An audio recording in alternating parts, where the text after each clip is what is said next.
It's the truth that in love and war, worlds collide and hearts get broken. I wanna live like I know I'm dying. Take up my cross, not be afraid. Is it true what they say? The words are weapons, and if it is, then everybody best stop stepping. Cause I got 10 in my pocket that'll bend your lock, and I'm tired of all of these walkers saying, come with me. Wait, it's just about to break. It's more than I can take. Everything's about to change. I feel it in my veins. It's not going away. Everything's about to change. Creeps in like a thief in the night, without a sign, without a warning. We are ready and prepared to fight. Raise up your swords, don't be afraid. Is it true what they say? The words are weapons, and if it is, then everybody best stop stepping. Cause I got 10 in my pocket that'll bend your lock, and I'm tired of all of these walkers saying, come with me. Wait, it's just about to break. It's more than I can take. Everything's about to change. I feel it in my veins. It's not going away. Everything's about to change.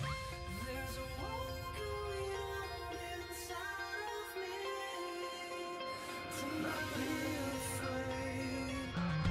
There's a war going on inside of me. Corner here. Who's it gonna be? It's gonna be Sam Buckman. Beaten down the outside, give the win to Patrick Spangler. He Four, not enough. Jack hit, gets the win here in Eldora tonight. Jackie trying to counter, won't get there. Dino wins in the 358. flag waves, give it to the Samaconda, Sam Buckman. Trevor Garou got the flag in sight, and he will get the victory here. Door shut, final time off of 4. Christensen takes the checkered flag. And it's a close race. It's going to be Shreves getting the win with Grammy. Final time through 3 and 4. Checkered flag waves, give it to Gavin Chatham. Light some fireworks for the 007. Brockman brings home the win. The Iceman brings home the win. Give it to Chad Griggs.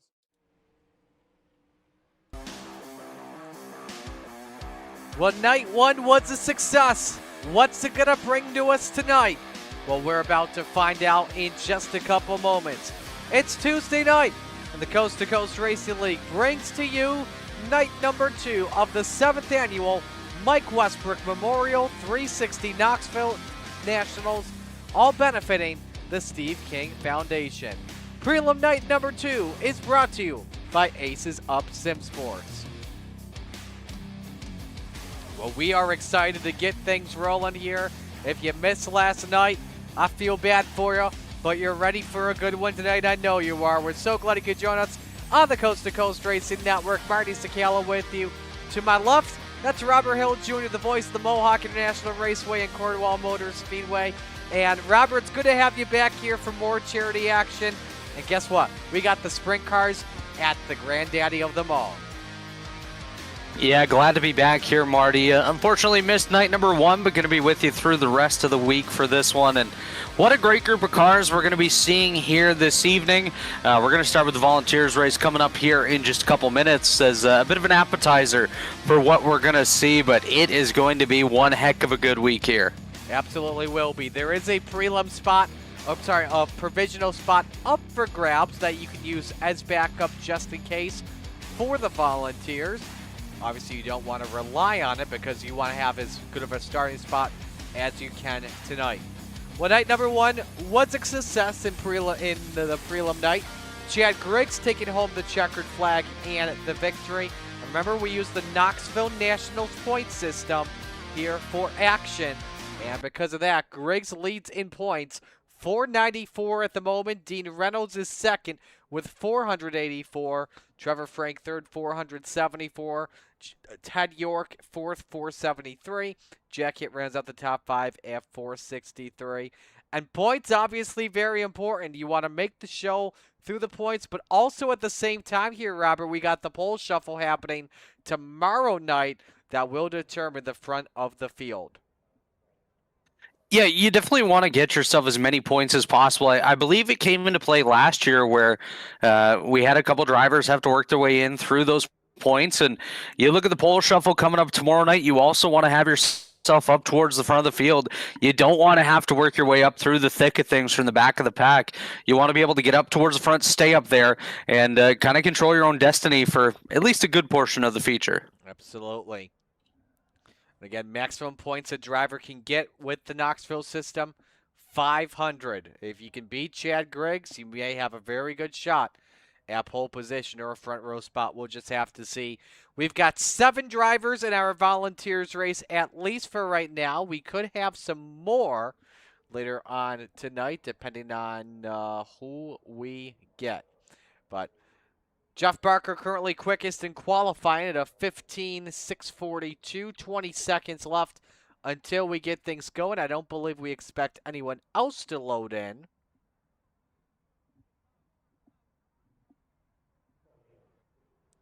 Chad Griggs and Dean Reynolds, the other 2 drivers we were referring to. And so they will start from the back. If that's the case. Actually, check that. I'm so used to saying 3 minutes of qualifying. There's under 2 minutes, giving the drivers here some time. While we wait, let us know who you're rooting for in the chat. Let's take a look at it here for the first time tonight. Butters is checking in. We're doing well. Had a lot of people check in. Joseph Grandy, I think, put in the most messages. But I don't know if you watched last night, Robert. But sprint cars in Knoxville on iRacing can lead to some devastating wrecks. And Grandy may have had the wildest ride we've ever seen. Oh, yeah, we definitely see a lot of chaos, especially here at the Knoxville Raceway with these sprint cars. Some of these guys just not even going to get too close to each other, experiencing the net code and ending up going over the wall, which is just an unfortunate part of being a simulated race. But I guess that's all part of it. Is it does look like we are getting set to grid here for the Volunteers race. Absolutely. Here we go. This is the lineup here for the Volunteers Provisional, as it is Jeff Barker, the Bird to Beast, on pole position, the number 513. To the outside, the high side banger, Patrick Spangler, came close to winning in the Veterans and First Responders race last night. Spangler losing, though, in the end to Ross Carino. Jonathan DeHoffgen, the Wild Child, starting from the 3rd spot. To his outside, it's the Mayor, Steve Bixler, starting 4th. Row number 3, Ted York in the 09, and the driver who's just about out here for bragging rights. He'll have a really good starting spot, but out here for a fun time. That's Chad Griggs in the 27. Rounding out the grid, trying to do his patented wheelie pre-race, his pre-race wheelie, I should say. Dean Reynolds in the 79. Small group, but I don't think we're going to have any shortage of action here in this one. We got some really strong cars and some guys. I'm looking at Jonathan DeHoffgen inside row number 2. He's one of those guys that tends to surprise us in these big races, coming out of nowhere, and he really likes these provisional events. Yeah, we had a small group last night as well for the Vets and First Responders race. I want to say it was 7, if not maybe 8 or so, or 9, but it was still a great field. You know, we didn't have a lot of caution flags in the race. It was all clean, great racing at the same time, and I think we'll see that in this race tonight too.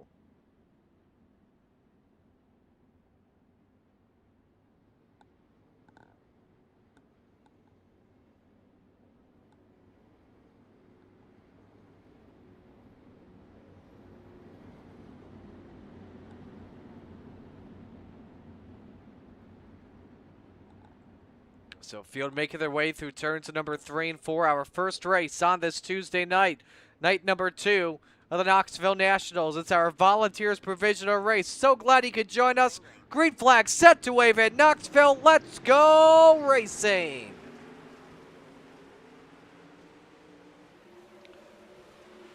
"20 laps, the Volunteers Provisional, and it's Jeff Barker with the early race lead. Steven Bixler underneath on Patrick Spangler for the runner-up spot. Lap with the line is Barker for the 2nd spot. The Mayor tries for the slider on Patrick Spangler, and he's got the 2 spot. Now here comes DeHoffgen underneath. Do they get wing to wing into turn 3 for the 3rd spot? Not just yet. Spangler has him cleared by just the front wing, and Spangler's up to third, Robert.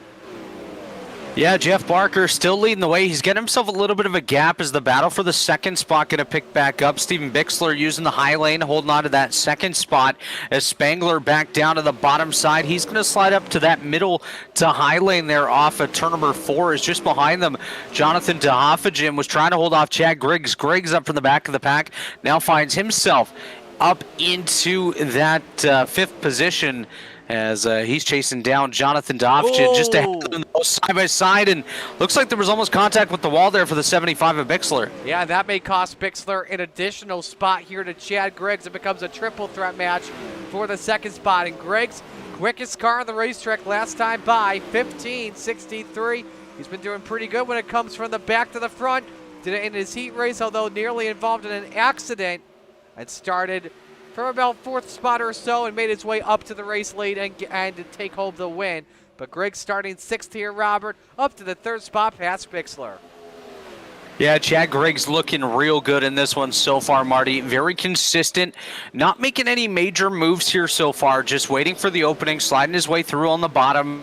Hasn't really ventured up to the high side too much here, kind of sticking to that middle to low lane, and so far it's worked out real well for him as he's going to try to follow Patrick Spangler up here on Jeff Barker. Now he's going to take a look to the inside of Spangler for that second spot, move Griggs up to position number 2 as he'll chase down Jeff Barker, who's currently leading here with just 11 laps to go. Making quick work of this one as the battle's on for the top spot. How about this? Griggs quicker than Barker by 3/10 last time by, a 15.58 for the driver of the 27 who just touches the inside berm, but it works pretty well. Barker edging out Griggs that top of the line. Next time by, we'll be halfway home, 10 up and 10 down. Griggs trying to clear Barker for the race lead. The Brute beats with a nice exit though off for turn 2, but Griggs very good, ripping the bottom here in Knoxville. New race leader, it's Chad Griggs of the 27. Chad Griggs smooth and consistent so far, getting himself up to that top spot as here comes Barker. Barker running that high lane, got a good bit of bite there coming up on the top side of Griggs. As looks like Griggs kind of stuck off the throttle just a wee bit there for a second, as now Barker gonna have Spangler down to his inside behind them. Bixler all alone to Hoffagen. He's got a gap over Dean Reynolds and Teddy York as well.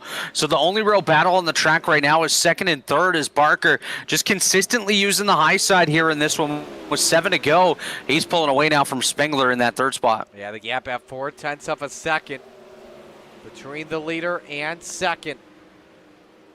Only 2 movers here throughout the field so far here, Robert. Obviously, Griggs have 5 spots into the lead, and then Dean Reynolds up a spot into 6. Everyone else has just about lost position. Steve Bixler, the only one that stayed in his starting spot in 4th. Yeah, it's kind of interesting to see that here so far, and I'm looking forward to watching the qualifiers later on tonight, see what kind of racing comes out of it. Is so far, like you said, Chad Griggs, the only one really able to work his way up, as he got a full hand of fingers in the air that time. 5 laps to go here for Chad Griggs, as now he'll come around, put 4 on the board remaining. Barker still in the 2nd spot, Spangler holding steady in 3rd, Bixler to Hoffagen, Reynolds, and York, as Chad Griggs doing what he did last night, getting it done, and we'll see if he's got anything for us here on a main night coming up later this week. Take a look at the track conditions. You can tell, oh, Griggs is off the pace, and you know what? I think that's out of respect, and I definitely respect that from Griggs, because, you know, he's already locked into the show, got some extra practice laps, get out of town if you're Chad Griggs. So that puts Jeff Barker into the race lead with 3 laps to go over Patrick Spangler. Yeah, real respectful move there from Chad Griggs. Already had a locked-in spot, trying to hand one out to somebody else to use here as we come around. We've got just a lap to go here. Jeff Barker and Patrick Spangler lead the way as Spangler trying to close in on Barker. They'll see the white flag next time by. Barker leading by 4/10 on Patrick Spangler. Spangler trying to use the slider line and close in, but not able to do so. Final lap underway here in Knoxville for the driver of the number 513.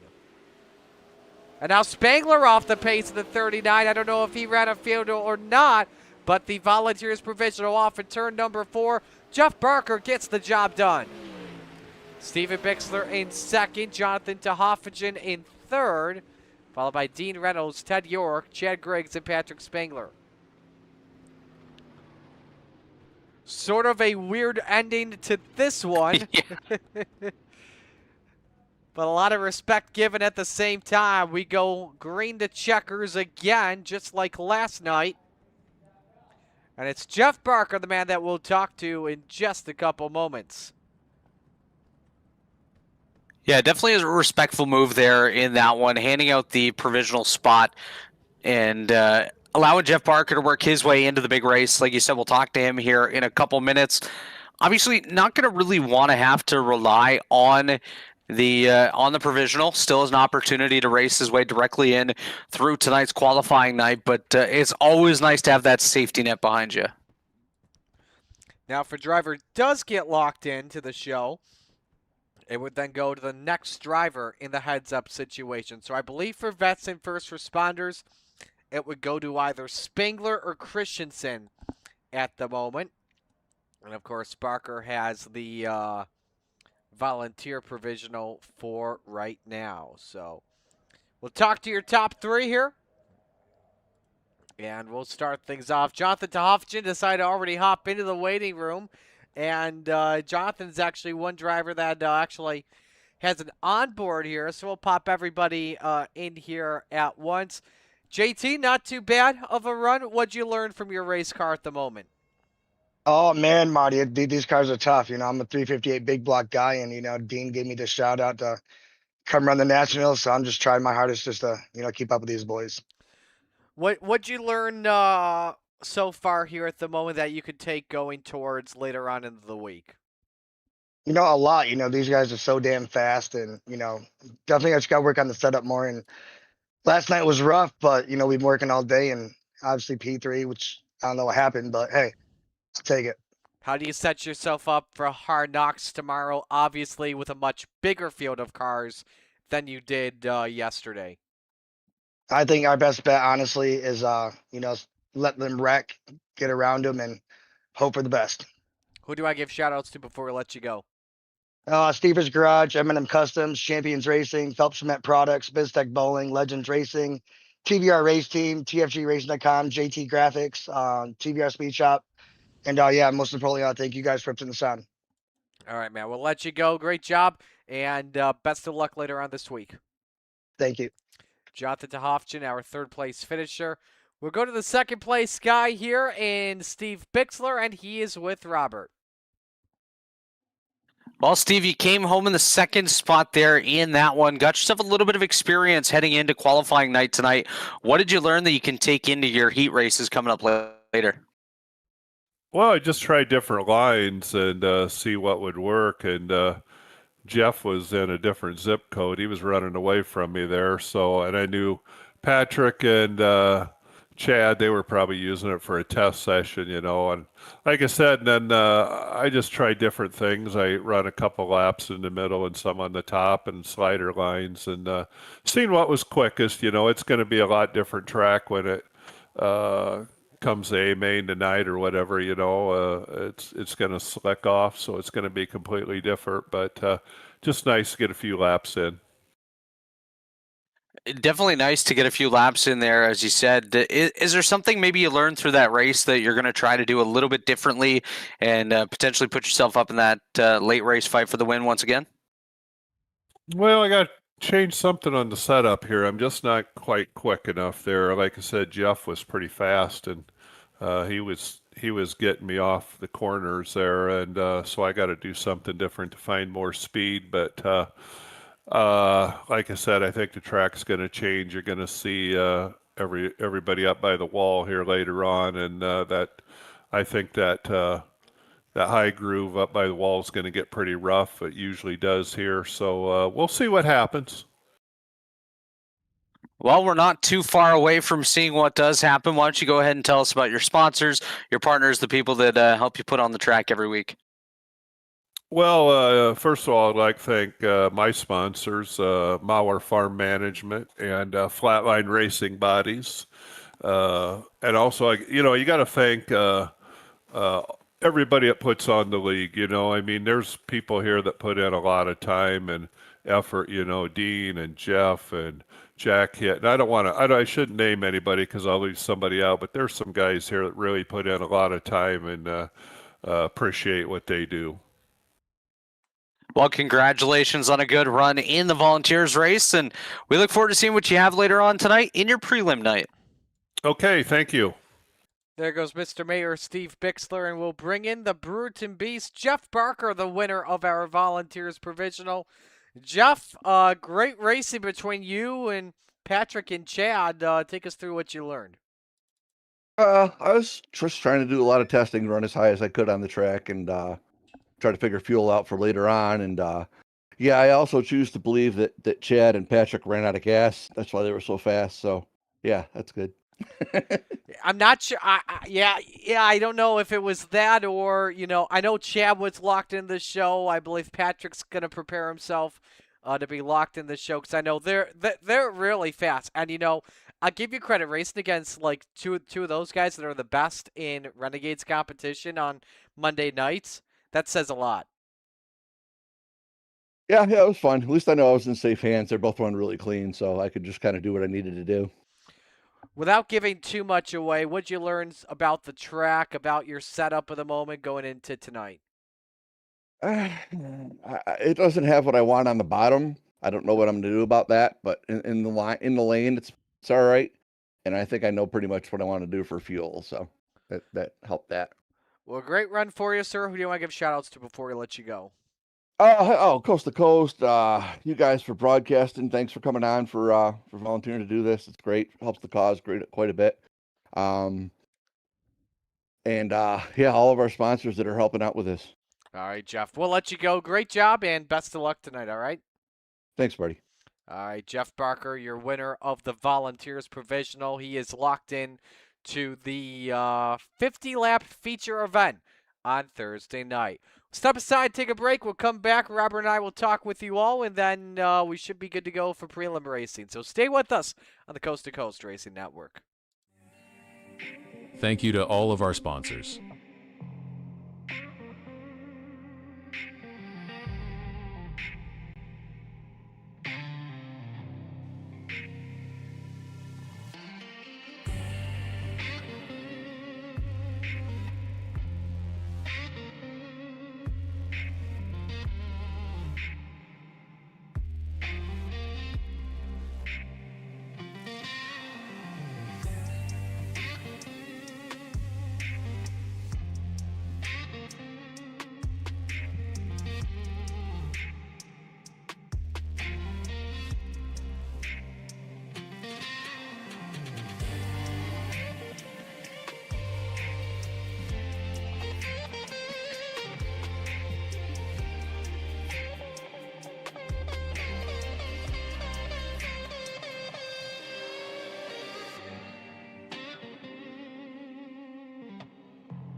When Steve died, the outpouring of love was amazing. These dollars had come together to support us, and we realized, no, we didn't want to use them for us. We wanted to use them to help others. The foundation has done so much for so many people. It helps any family that has somebody, whether it be a crew member or one of the drivers, that get hurt. We can help them to get through the situation. I was injured in a non-wing sprint car accident that broke my neck and left me with a spinal cord injury. I was in the hospital 8 months, and that got really, really expensive, so having that extra help to help push me and my family forward was a big deal.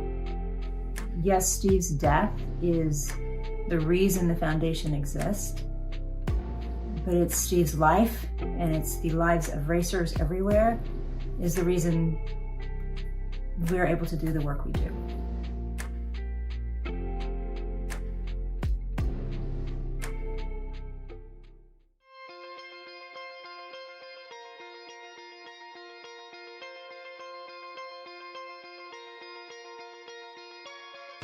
It's the truth that in love and war, worlds collide and hearts get broken. I wanna live like I know I'm dying. Take up my cross, not be afraid. Is it true what they say? The words are weapons, and if it is, then everybody best stop stepping. 'Cause I got 10 in my pocket that'll bend you, lock it. I'm tired of all of these. Why can say come with me? Wait, it's just about to break. It's more than I can take. Everything's about to change. I feel it in my veins. It's not going away. Everything's about to change. Creeps in like a thief in the night, without a sign, without a warning. We are ready and prepared to fight. Raise up your swords, don't be afraid. Is it true what they say? The words are weapons, and if it is, then everybody best stop stepping. 'Cause I got 10 in my pocket that'll bend you, lock it. I'm tired of all of these. Why can say come with me? Wait, it's just about to break. It's more than I can take. Everything's about to change. I feel it in my veins. It's not going away. Everything's about to change. There's a war going on inside of me. To not be afraid. There's a war going on inside of me. Corner here. Who's it gonna be?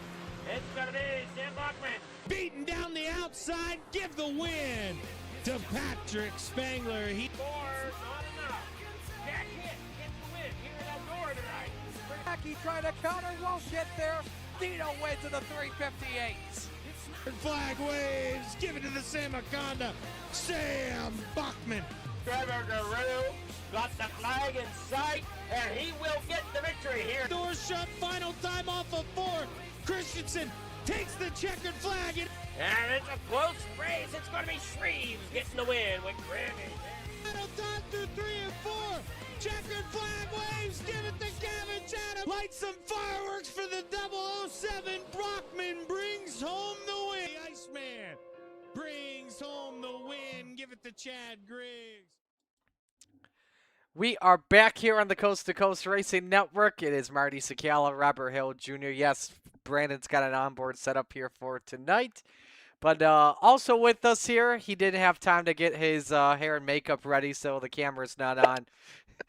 Dean Reynolds is with us. Dino, what's going on, brother? What's going on, guys? Night 2 of the 360 Nats here at Knoxville, and we had some fun last night, and we're gonna join you in the booth here a little bit until we advance. So I'll do the admin work tonight, so Jeff Barker can be just a racer, and he deserves it. It was definitely a great night of racing, but also let's add on it as well. Wild night of racing. Those physics that iRacing had for the crashes were insane. Yeah, and then unfortunately, iRacing's putting in a dynamic that no one wants with that net code, and it's terrible because you can have a great event and do well, and also net code gets you and put you in the wall and stuff, and it could ruin your race. I mean, it's not only when you get close to a car and it puts you in the wall, or have something where like Jack Hitt was side by side going down the straightaway, and then all of a sudden his car gets sideways because of net code, and Grandy gets taken to the moon, and and Larry Moody's running second in the feature, and Teddy York's not even close to him, and net codes him right into the wall. And so, unfortunately, it's a dynamic that's going to be part of the event, and you gotta kind of race smart and try not to get as close to people as you normally would do, and try to avoid the net code thing. So you got that on top of fuel load, and then trying to beat Spangler and Griggs and Corinta and all those guys. So it's a new dynamic, and we saw a little bit of that last night. It did bring us, though, at the same time, some interesting back-to-front challenges, I guess you could say, or drivers starting normally near mid-pack compared to where they would usually start, and they were able to climb their way to the front. Chad is one of them, for example. Yeah, and even if something happens like that at the beginning of the feature, we do say with one quick repair, which is a coast-to-coast thing. I mean, just get your quick repair, go back out there, and try to go, and because some other stuff might happen. Eventually, the field will get strung out and get going like we did last night. I think once we got past what was the first 5 or 6 laps, I think we ran, was it 14 laps nonstop or something like that. So, Robert, you got anything? Yeah, obviously, you were able to go out there a little bit earlier on for the volunteers race, saw what some of these guys were capable of doing, but what are you expecting to see tonight in night number 2 of preliminary action? Do you think we might have somebody able to run from back to front like we saw with Chad, and do you think we might have a couple surprise guys transferring over to the A-main? Well, the whole key is qualifying. With all the point system, you got to lay down a good lap, and, the fast guys are going to be fast. There might be one surprise, like Trevor Frank last night. He had a really bad time trial lap, and he's much better than that. But then, like you said, though, Robert, then these guys, when they lay down a good lap, they're going to start 6th, 7th, or 8th in the heats. And, with an event like this, and a charity event, you get a lot of people that run, but you get some people that might not be familiar with a sprint car. And they're going to be starting in the front rows. So they're not doing anything wrong. It's just inexperience, and then especially the open sets. You got to try to get through that. And like Randy last night, I mean, he started last in his heat, couldn't get through the heat, and then he couldn't get through the B main, and then he had to come back through the feature. I think he had to take a quick repair and come through the feature. So, yes, that's going to be a unique dynamic as well. And then also you got to know where you are in points. I mean, when I timed 4th fastest last night, I said, well, I got 194 starting right off the bat, and that's good. And then my heat, I took my time, got up to 3rd. Okay, so that's good. I got 91 there, or 94 there. And then in the feature, I was starting, I think I started 7th or something like that. No, I started 6th, and I stayed in the top 5 and knew that, the points are going to be good enough to stay in the top 16. So you got to be, it's really weird. You got to be aggressive, but you got to race smart. So try to figure that out. That's kind of an oxymoron right there. Absolutely, it absolutely was. Let's take a look at the chat here. We got Jason rooting for Venom, Inix rooting for Ted York and the underdog. The teddy bear, not too bad as well last night. No, Teddy did well. He was in my Discord, and he was very happy. And I think he's going to stay locked into the top 16. So he did what I did during the Volunteers race. We did a fuel mileage run. We just loaded up our cars with our feature set we're going to run on Thursday, and see what we can get for laps out of that. And but that's a good feeling, it's a good feeling to be in there. And I think I'll be fortunate enough to be in the pole shuffle tomorrow. So if you remember last year, Marty, I kind of did all right in that pole shuffle. I think I was supposed to start 7th. I wound up starting 3rd in the feature because I got a little lucky in those pole shuffles. So but we'll see what happens there. But yeah, I was happy for Ted, and there was a lot of guys that really had some good runs. Jack Hitt, he's an admin here and does run the sprint cars when he can. But when you admin, he can only concentrate so much, and it's kind of hard. And I was really happy to see him have a good run. I think he's going to lock in too. Absolutely will. So I tell you what, it is 7:31. Session should be loading up in just a bit. Dino, enjoy the night. We'll head to a commercial and let you be. All right. All right, guys. Have a good night, and then we'll be watching some good racing. You as well. There goes Dino. And we will step aside, take a break. When we come back, we should be in the session, so stay with us on the Coast to Coast Racing Network. Thank you to all of our sponsors.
When Steve died, the outpouring of love was amazing. These dollars had come together to support us, and we realized, no, we didn't want to use them for us. We wanted to use them to help others. The foundation has done so much for so many people. It helps any family that has somebody, whether it be a crew member or one of the drivers, that get hurt. We can help them to get through the situation. I was injured in a non-wing sprint car accident that broke my neck and left me with a spinal cord injury. I was in the hospital 8 months, and that got really, really expensive. So having that extra help to help push me and my family forward was a big deal.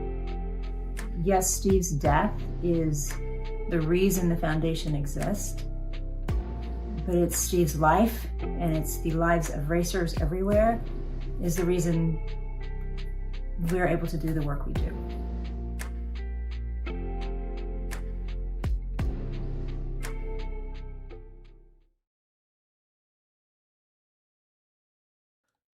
There's a pretty look there at Knoxville, racetracks and sunsets. CC Dean Reynolds.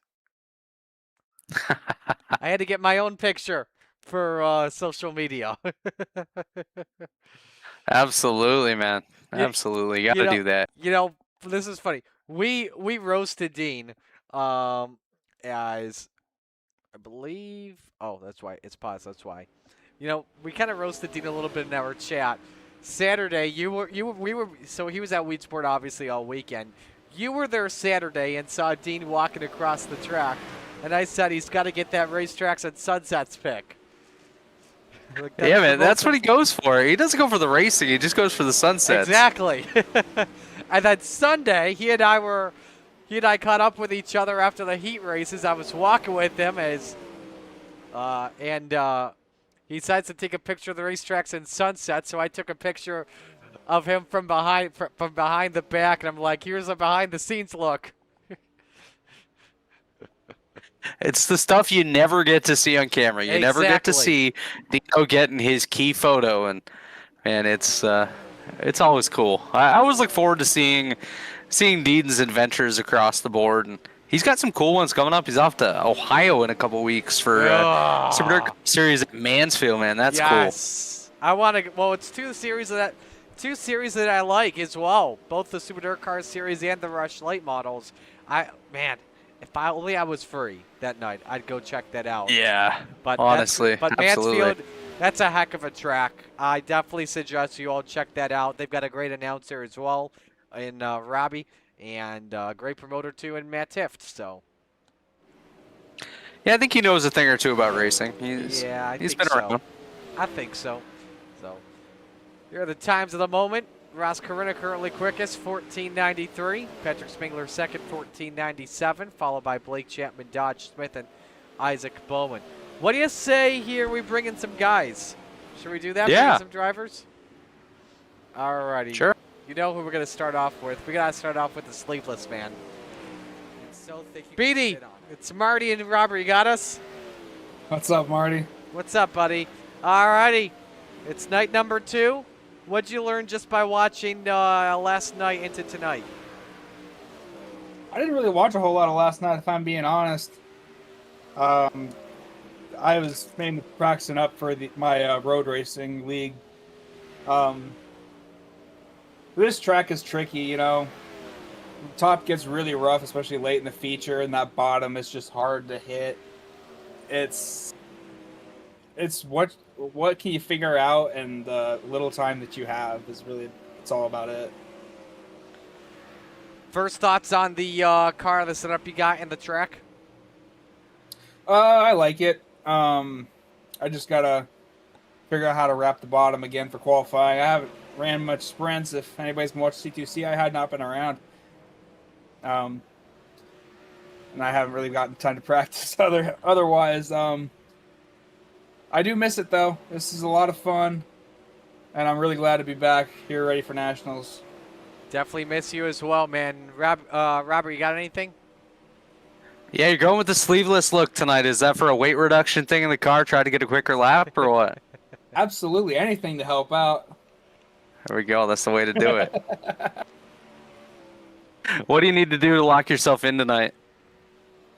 Oh, just kind of take a deep breath, try not to get too far into my own head like I usually do, especially on these kind of races. Like Dean mentioned pre-race, like points are so important. Every position counts, and I have not been one to do great, especially in qualifying. So that kind of puts me in a hole first thing. So I just gotta work my way past that and put down a solid lap. Alrighty, Brandon. Before we let you go, who you want to give shout-outs to? Oh, you guys for the broadcast. You always have fun up there, Marty, Robert. Have you been up here before? I feel like you have been. A little bit. Usually around for the charity races. Yeah, that's right. I remember seeing your name occasionally. You guys for the broadcast, everybody behind the scenes for this event, putting this all together, making sure everything runs smoothly. Venom Racing, JRB Designs for making the great paint, and then everybody who we're racing against tonight. Hopefully everybody has nice, clean races. Everybody puts on a show for y'all fans. Alrighty, Brandon, we'll let you go, man. Good luck tonight, all right? Maybe we'll talk to you later on. Here's hoping. Thanks, Marty. Alrighty, there goes BD. And, so that just made me think of something. The last charity race that you and I did together, it was Super Dirt Modified week in the spring. And Isaac Salas took the win in both races. Isaac, I don't believe, with us this week. But it was funny. What he was watching, I think it was the Mohawk show. Yeah, it was the Mohawk race. And Yes, or sir. was it Cornwall? I think it was Mohawk. It was Mohawk. Yeah, I think it was Mohawk. I was confused with that with Airborne for a moment, but it was Mohawk. And Isaac's like, why does that guy sound so much familiar? I'm like, because he called your wins. Yeah. Yeah, man. I've been here 2 years in a row. Yes. Let me see it. I got to find it. I have it. Yes. From our Super Dirt Modified Week sweeper. He's like, who announces at Mohawk? I know one of those voices. The other is definitely a native. How did Marty get a shout out? I'm like, it's Robert. He's like, I knew it. Yes, sir. I'm like, yes, yeah, sir. he called your sweep. Isaac, if you're watching, hello. We love you. We miss you. He's getting ready for a wedding in a few weeks, too. Oh, man. There we go. So It's wedding season around here. yes, it is. So, see who else is checking in. Barry wishing everybody good luck. We got Char checking in, rooting for Dodge Smith. Same with Tohofjan. And Butters in chat rooting for Brandon Detmer. Glad you all could join us here tonight. Let us know who you're rooting for in the chat. Let's break down the format here as we await qualifying, as they're still doing some practice laps here at the moment. 200 points up for grabs for the driver that gets the quickest time. And then we go to heat races where we invert the top 8. And then we'll transfer the top 4 drivers out of the heat races. And then after that, for those that do not transfer into the A main, there will be a B main just for extra practice as well. I think Dean explained it to us earlier on, just in case, and to make things fair for the drivers that may have been involved in wrecks for a chance to get a better starting position this evening. Should mention 100 heat points up for grab to each of the winners. And then the feature tonight, 25 laps once again. The winner gets 200 points, and then we'll know how the point systems looks. Who's in the pole shuffle, who is in the feature, and who will be competing in Hard Knocks tomorrow. Yeah, so a busy night of racing coming up here for us for sure. And, you definitely don't want to be one of those drivers to go through the B main, but you also kind of don't mind if you're maybe on the tail end of transferring over to the A main, get that extra little bit of seat time and be able to find something maybe in your setup that was a little bit off. You have just that extra little bit of time on the track to wrench on the car and see what you can do. Absolutely. Look at Joe Dirt, as I call him, Tin Can Canellis.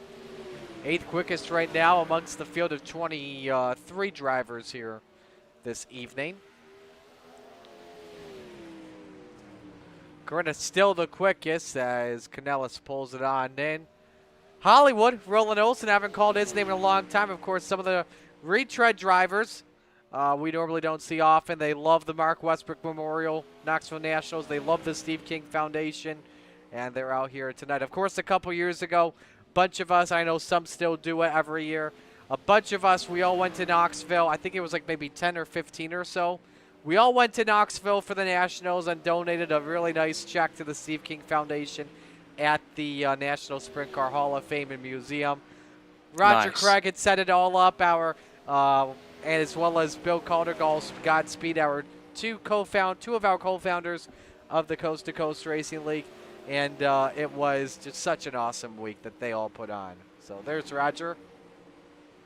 He's got Mike up there on top of the wing. Butters says this is I like this. He would like to see an announcer's race and have Dino and Dittmer announce it.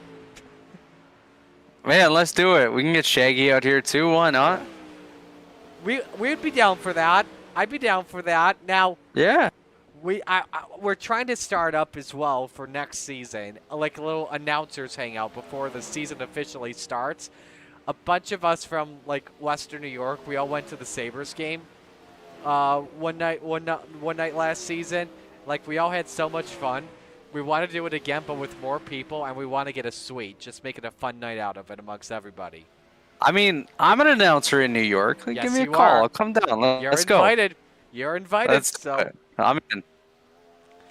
Megan checking in. Even if it is the Sabres. Yeah. Megan checking in says, hello, gentlemen. Oh, Dean. I just realized Dean forgot his hello to Megan. He's in trouble. Yes, Dean is in trouble. Alrighty, let's go qualifying, shall we? Let's do it. Here's the situation. 2 minutes on the clock here to put your best lap, 2 laps possible. 200 points to the quick timer, going down by 2 for each position. First driver we'll watch is the high side banger, Patrick Spangler. All the times will come up on the top left with the last lap popping in. Best lap will show up. And the bottom has your favorite driver. If we have somebody in purple, we'll get to them as quick as possible on the opening lap. Green means it's their best lap. Purple means they're on a possible pole lap. So it is Spangler in car number 39 that will set the bar here on lap number 1. And he sets it at a 15.307, 15307 for Patrick Spangler. And he in his second quickest, 15.455. Brandon Dittmer now second quickest at a 15.403. GJ Boydell now second quickest at a 15.364. Spangler purple, sector 2. 15.211, matching that lap. Brandon Dittmer, purple sector 1, but goes up to second quick on lap number 2, a 15.311, 15311. But look out for the salesman, though. Blake Chapman, lap number 1 time for him. Quick time at a 15.106. 15106 in the Galen's homegrown popcorn, number 20. Here's Ross Carina, the boss, our veterans and first responders winner in the 10. Third quickest on lap number 1, 15.301. Here he comes for lap number 2. Is it better? It is, but stays third at a 15.278. Here's the Desert Demon, Terry Landis off for turn number 4, lap 1 time of 15.49. Lap number 2 for him, better, 15.441, 12th quickest of 23. Final driver to complete his laps, Hollywood Roland Olson, the 44, was 23rd quickest, the 16.28. Here he comes out for turn number 4, a much better lap for him expected. How's he go? 16.22. And that will do it, and we will have a full field of 24 drivers this evening. We just had our last driver enter, that being Joseph Groom. And we're set to go for heat race number 1 this evening. And here's a look at the starting lineup that will determine who starts on the pole position. Actually, hold that thought. Gonna have it for you here in just a couple of moments.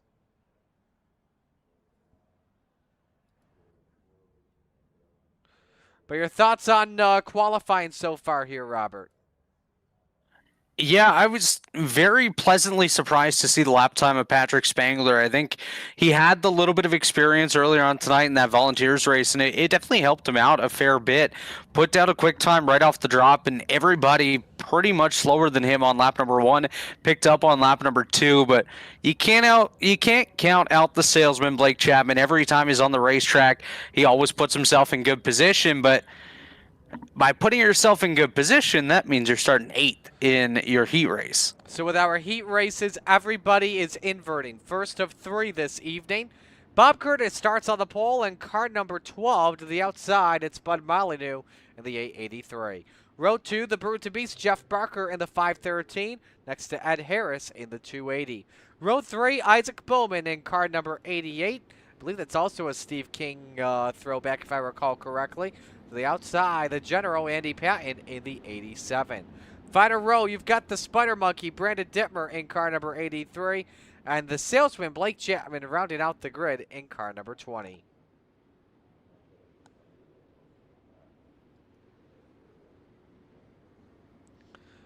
It's going to be a wild back-to-front challenge, and that's what we love about the Knoxville Raceway and the Knoxville Nationals.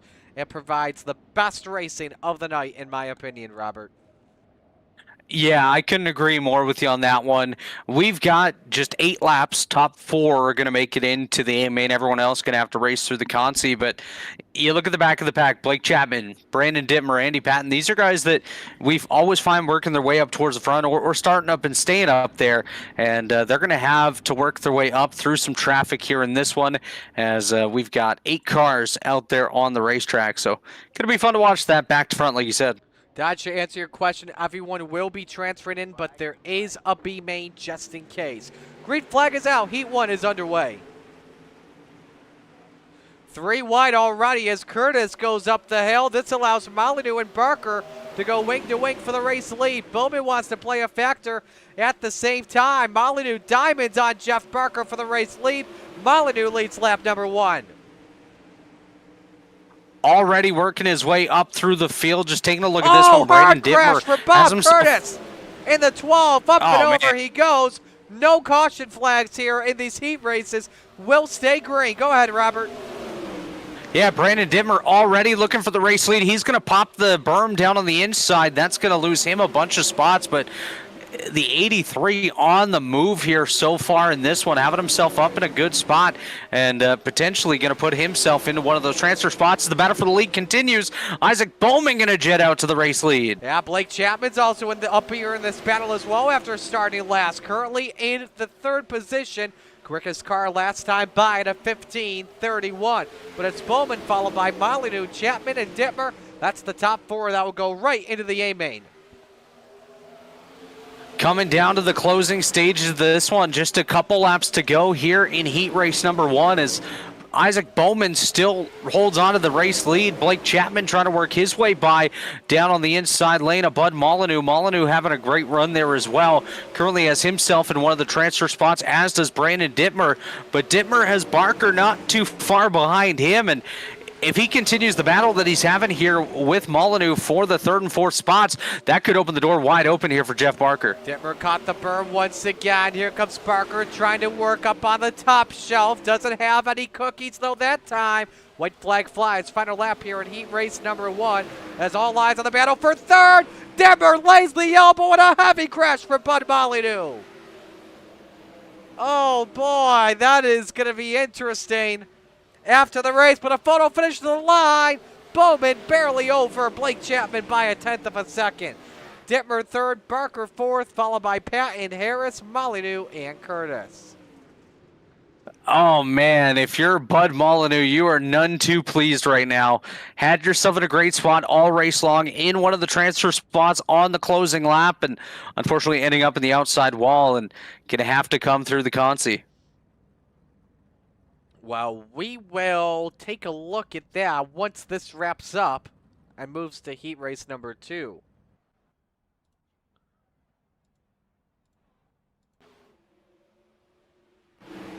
Here it is.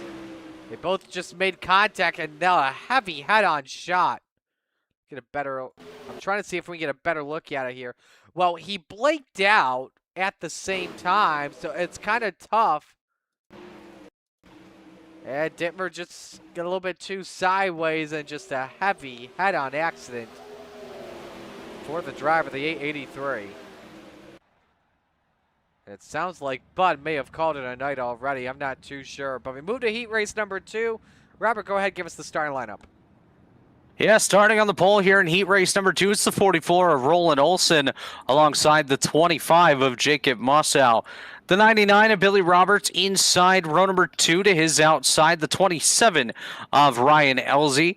Steve Bixler, we saw him earlier on tonight in the Volunteers race, starts inside row number 3 in the 75 with the 714 of Roger Craig to his outside.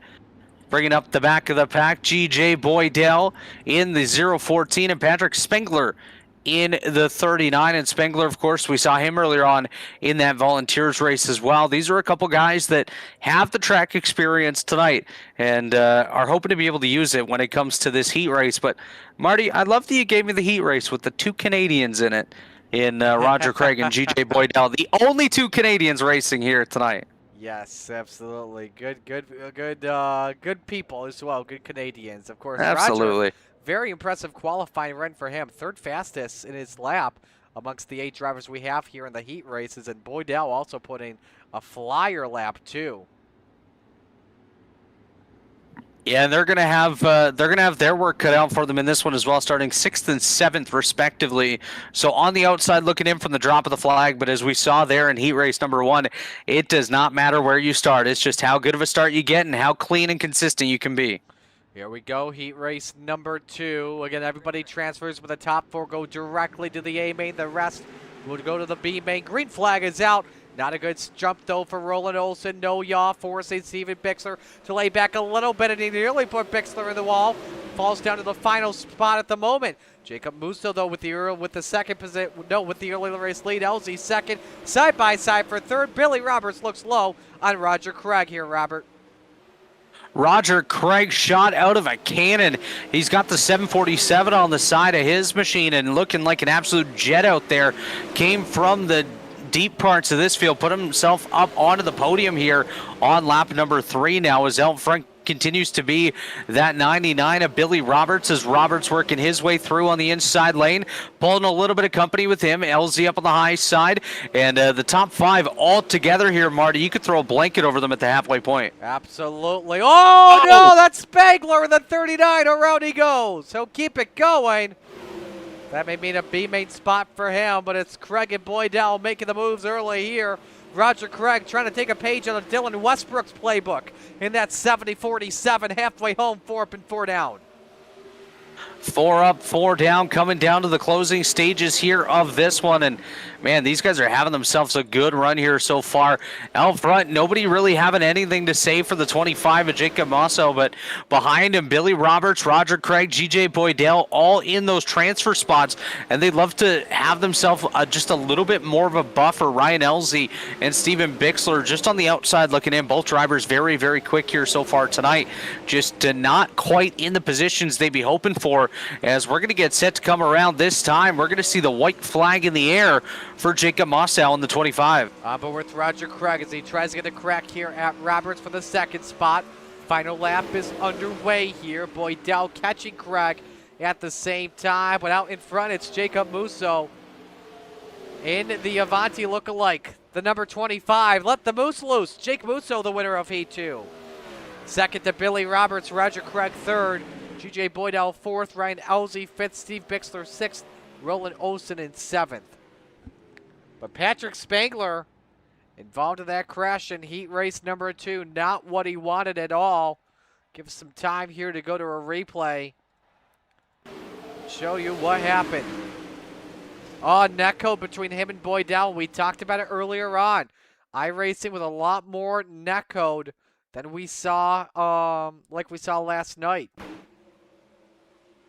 Yeah, just unfortunate there for Spangler. He was probably about a quarter car length away from the car on the inside, pushing him up the racetrack and nearly into the side of Ryan Elsie as well. And unfortunately for Spangler, he's going to be out of this one, going to have to work his way through the Consi a little bit later on. But for everyone else, luckily not going to get collected in that one as we get set here for heat number 3.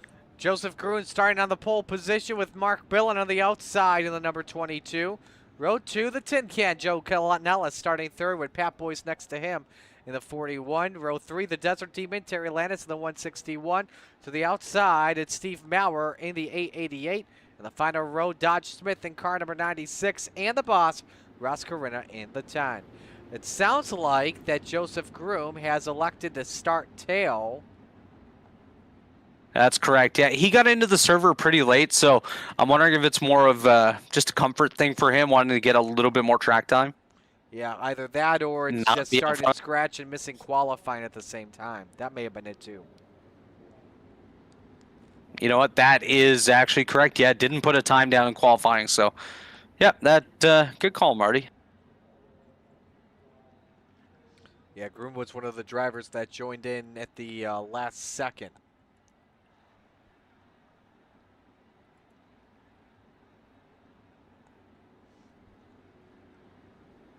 So, of course, Ross Carinta starting towards the back of the pack in the 7th spot. This is the guy that was quickest overall in practice, 3rd quickest in qualifying. So, going to be fun to watch him come up from the back of the pack.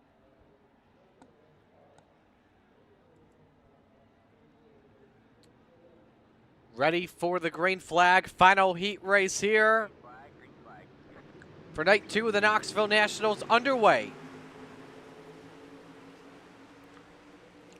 Landis caught the berm really well in 1 and 2, loses a ton of track time, and almost 3 wide with Maurer in the middle.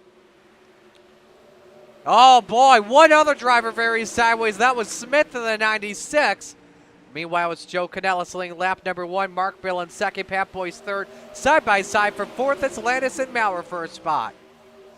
Yeah, good battle for position here as Terry Landis down on the inside, losing out on a couple spots here. Maurer up on the high side of him, going to work himself into one of those transfer spots. Now going to get passed back by Landis. As Landis, he's experimenting with all lanes at this point. He's been up top, he's been all the way down to the bottom, and now he's going to have a little bit more company coming up from behind him there as Ross Carinta starting to work his way forward again. This is the driver that was quickest in practice. Look out! Oh, that's a hard crash. Oh, they're crashing again. As well. Carinta got spun, and he's up on 2 wheels. Boyce took a hard hit at the outside guardrail there in turn number 2. But out in front, it is all Joe Canellis with an 0.8 of a second lead here in the field, just trying to race for second on back. Yeah, we do still have a battle for the final transfer spot, though. Steve Maurer in position number 4. Down to the inside of him goes Joseph Groom. Groom with a slider, works his way up to the high side. Maurer going to do the crossover move back down to the inside lane as they'll come around. Just a couple laps to go here in heat race number 3. Back down to the inside lane goes Groom as Maurer holds onto the top side. Good battle ahead of them as well between Billen and Landis. Yeah, Landis just threw a slide job on Billen going into turn number 1. Billen tried to cross over and counter it back here. Beautiful diamond by the Desert Demon off of turn number 4. Oh, contact! That's a very hard crash for Dodge Smith. Up and over Dodge he Smith went. Midget there. Oh, hang on there, Billen. Caught the berm there. This could allow Groom to get past for 3rd, but out in front, it's Joe Canellis all by himself, the winner of Heat 3. Marty, we didn't have much chaos in any other heat race except heat race number 3. They flipped the switch and they said, hold my shorts, guys. We got this one. Wow. Yeah, wow. Indeed. So we'll take a look at some of the wild rides there, especially with Boyce and Carinta. Dodge Smith hitting that opening at the front stretch, a spot you never want to hit. So I think we got everybody here. Let's start with Boyce here in the 41. Landis just caught Boyce, and as he tried to save it around, he won. And then Maurer actually caught Carinta, who I think was trying to lift, and Maurer just didn't expect it. And then we'll go to Dodge here on the final lap. And he caught Maurer, tried to keep it straight and avoid the wall, but just couldn't. So we're ready for the Conti, giving some drivers a chance to pick up an extra spot. And again, we know 12 drivers in. These are 12 drivers in this B main. Go ahead and give us the lineup, Robert. Starting on the pole in the 87, it's the General Andy Patton. Into his outside in car number 27, it's Ryan Elzey. Car number 2 is where we find the 888 of Steve Maurer alongside the 280 of Ed Harris. Steve Bixler in the 87, or in the 75, I should say, alongside Dodge Smith in the 96. That's row number 3, row 4. Bud Molyneux in the 883 has opted not to start here in this Consi. Roland Olson in the 44, going to be to the outside of that row. Patrick Boyce in the 41, slated to start 9th. He's going to be able to move up with Bud not starting. Bob Curtis there in car number 12. Patrick Spangler going to start in the penultimate spot on the field in the 39, and Ross Carinta in car number 10 going to bring up the back of the pack. 10 laps the distance. Everybody will transfer into tonight's A main. Yes, again, so this is an opportunity for drivers to better their starting spot for tonight's feature. No points up for grabs here. So we'll see how drivers deal with on the B main. As we haven't talked about the track conditions yet here in this server. Track's starting to get slick, as you can tell, but not too slick enough where we see bumps like we typically do during the feature. Yeah, so far so good. We'll see how it develops after this Consi. As looks like we're going to get set to go here in this 10-lap B main. Yes, we are. Here we go. LZ and Pat in the front row, set to bring us the green flag. Underway.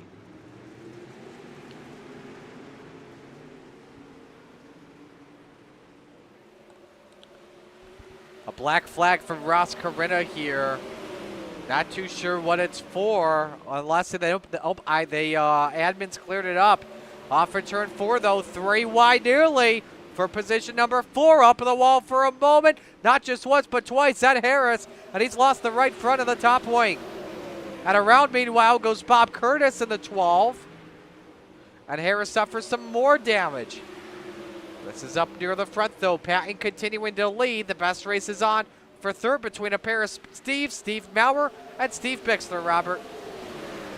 Yeah, good battle between these two drivers. As you look just behind them, here comes Patrick Spangler already working himself up towards that top 5 as he's running the inside lane in the 39 down to the bottom side of Dodge Smith there. Whoa, For position. Bixler in a heavy crash.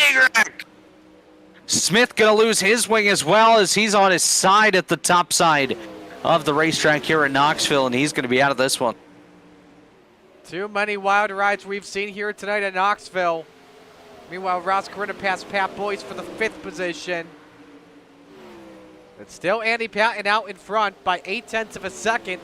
And Ryan Elsie, 5 up and 5 down here in our B main. Spangler now trying to catch the 27 of Ryan Elsie for the second spot. Gets a run here into turn 3.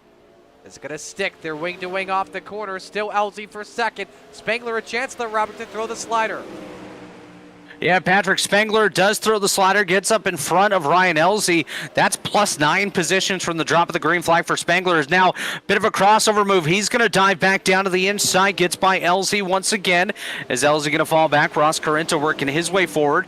He'll get by Steve Maurer for position number 4. As these guys putting on a great show is out front. Andy Patton absolutely dominating this thing as we're going to get set to come to the closing laps of this one. Still side by side between Ryan Elsie and Ross Carinta. Carinta inside, Elsie high side as move Ross Carinta up into position number 3. So the boss now up to 3rd. Spangler and Carinta, who started from the back, each up 9 positions at the moment.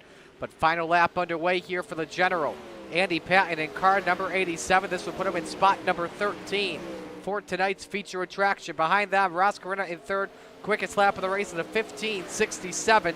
But out in front, Andy Patton off for turn number 4, your winner of the Consi.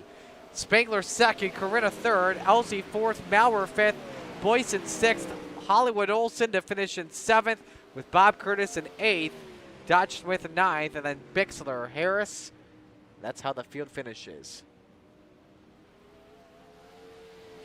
Pretty strong runs there for both Patrick Spangler and Ross Carinta, coming up from 11th and 12th respectively. Obviously a little bit of chaos ahead of them throughout the field, but both of them quickly able to work their way up through and show what they have here. Is we've got a quick bit of warm-up here for these guys before we get set for the 25-lap feature. Yes, absolutely. A quick warm-up, so we'll step aside and take a break, and when we come back, feature time on the Coast to Coast Racing Network. When Steve died, the outpouring of love was amazing. These dollars had come together to support us, and we realized, no, we didn't want to use them for us. We wanted to use them to help others. The foundation has done so much for so many people. It helps any family that has somebody, whether it be a crew member or one of the drivers, that get hurt, we can help them to get through the situation. I was injured in a non-wing sprint car accident that broke my neck and left me with a spinal cord injury. I was in the hospital 8 months, and that got really, really expensive, so having that extra help to help push me and my family forward was a big deal. Yes, Steve's death is the reason the foundation exists, but it's Steve's life, and it's the lives of racers everywhere, is the reason we're able to do the work we do.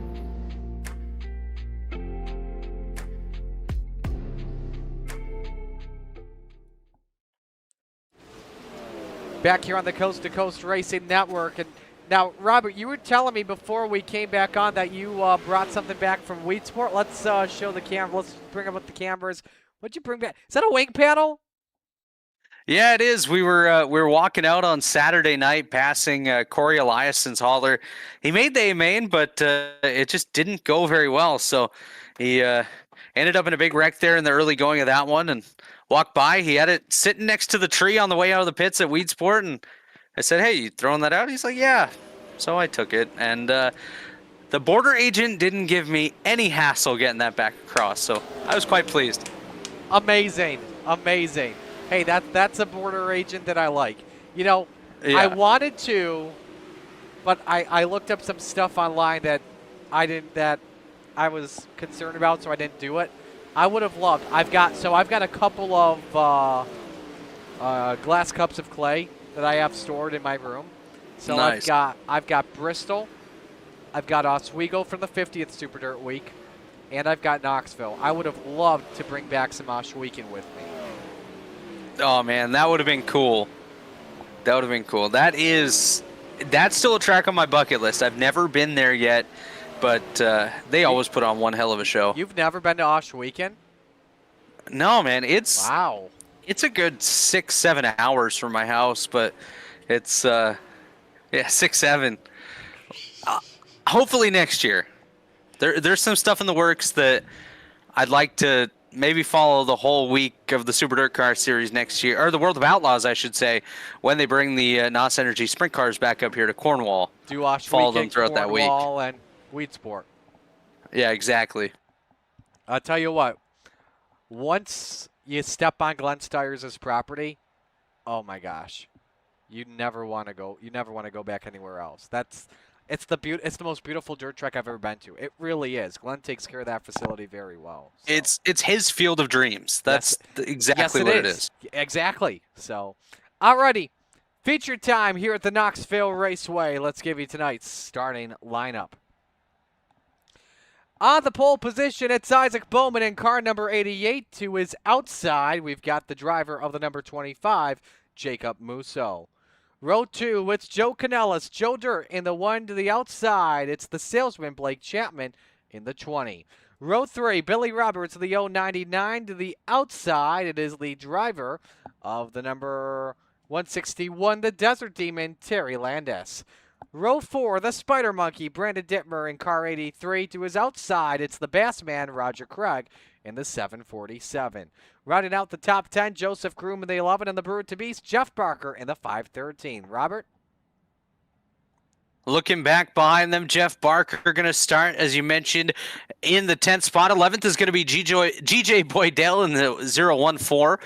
Mark Billen to his outside, going to start in row number 6. Row 7, the General Andy Patton just picked up the win there in the Consi, starts 13th. The 14th spot is going to be Patrick Spangler in the 39. Ross Carenta going to roll off 15th in car number 10 with Ryan Elzey to his outside in the 27. The Triple A to Steve Maurer going to start in the 17th spot with Patrick Boyce in the 41 to his outside. Roland Olson in the 44 will start inside row number 10 and to his outside. Bob Curtis in car number 12. The final 4 starters of this feature race tonight. Dodge Smith in the 96 with Steve Bixler to his outside in the 75. Ed Harris in the 280. And slated to start 24th was Bud Molyneux in the 883, but doesn't look like he's made his way back in for tonight's feature. All right, so 1 lap till we get the green flag. Robert, your picks to win.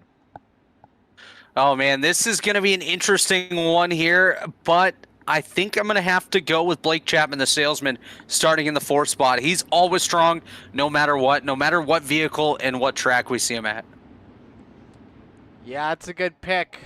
I like Chapman in this one, but you know what? I like Musso in that 25, so we're ready to go. Where else would you rather be than right here, right now, night 2 of the Knoxville Nationals? It's time to get it on.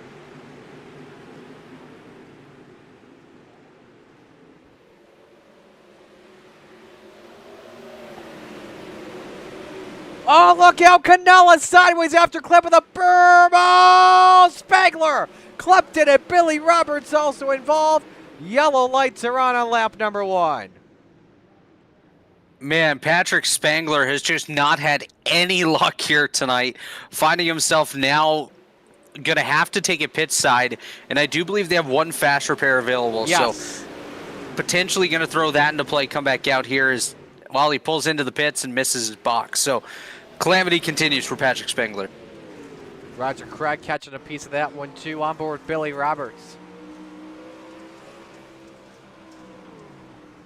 He was just jammed on the brakes to miss, and then he got rear-ended from behind. I don't know who that was. I think that may have been Roger. I don't know too much on that. Let's go on board with Patrick Spangler in the 39.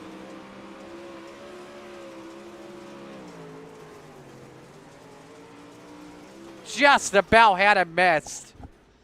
And then clipped from behind onto the left rear. Then apparently we had something to do with Steve Bix. Ooh, we did. That was after, I believe, the yellow flag came out. Let's rewind iRacing and see what happened to the mayor. Oh, no, this was...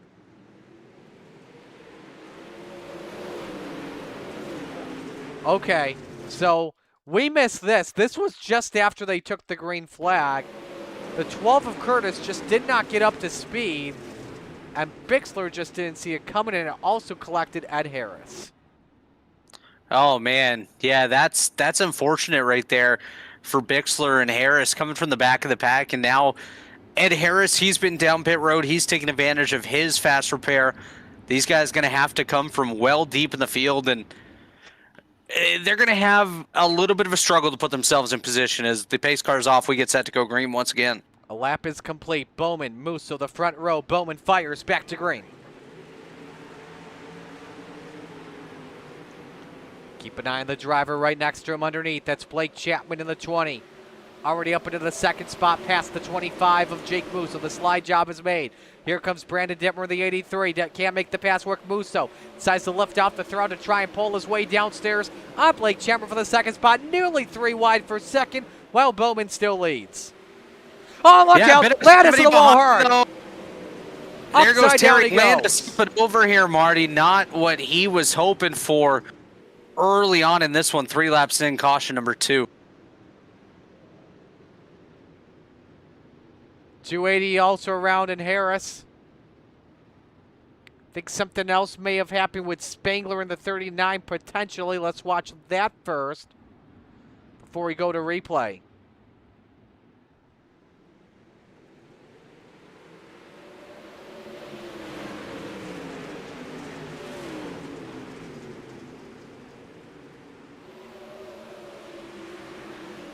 Nope, all was good. Let's watch the cause of yellow. We're going to have to rewind here. Landis just gets a bit sideways off for turn 2 when the 11 car of Joseph Groom just didn't see it coming. And upside down goes the Desert Demon. The Yoo-Hoo car got shaken up a little bit. Yeah, they got really close to each other into turn number 1 as well. Groom sent it in a lot deeper than Landis did and nearly wiped him out into that first corner. Then off the corner, kind of same thing happened there. Groom just carrying a little bit more momentum than that of Lander and took him out. Or Landis on that one, unfortunately wiped him out on lap number 3, but both drivers going to now have quite a bit of work to do.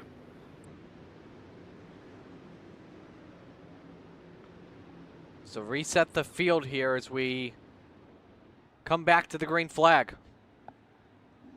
Isaac Bowman, Blake Chapman, row 1. Jake Musso, Brandon Dittmer, row 2. Joseph Groom, Roger Craig, row 3. Ross Corinna, G.J. Boydell, row 4. Andy Patton and Mark Billen round out the top 10.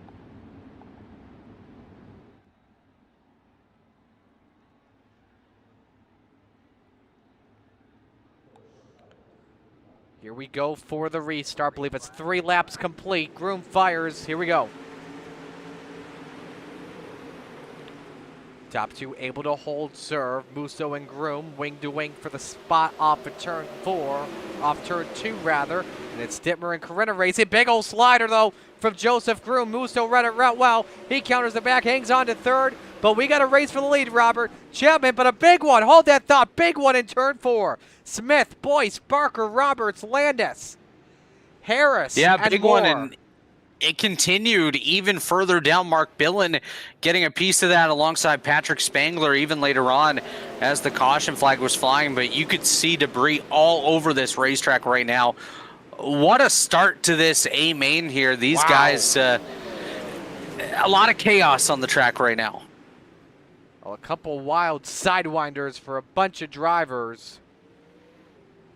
And he said as well, Billen, I believe. Correct? Let's see him. Now, the wreck's already happened. Caution flag's already waved. Boydell lost the top wing. He had contact from Spangler underneath. Yeah, Billy Roberts, he got absolutely clobbered late in this one. He was able to check up. Unfortunately, got into it on the front end and then run over from behind. He goes up and over. Landis goes up and over. And then Roberts flips again after exiting the scene of the crime. That's Dodge Smith's on board. We'll watch Roberts in just a moment. Robert, let me know when we're 1 to green here. So this is Pat Boyce. Sir.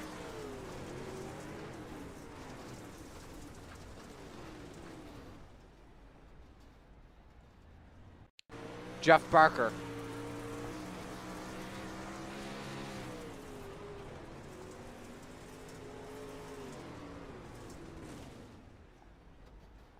Nowhere to go. Here's Billy Roberts.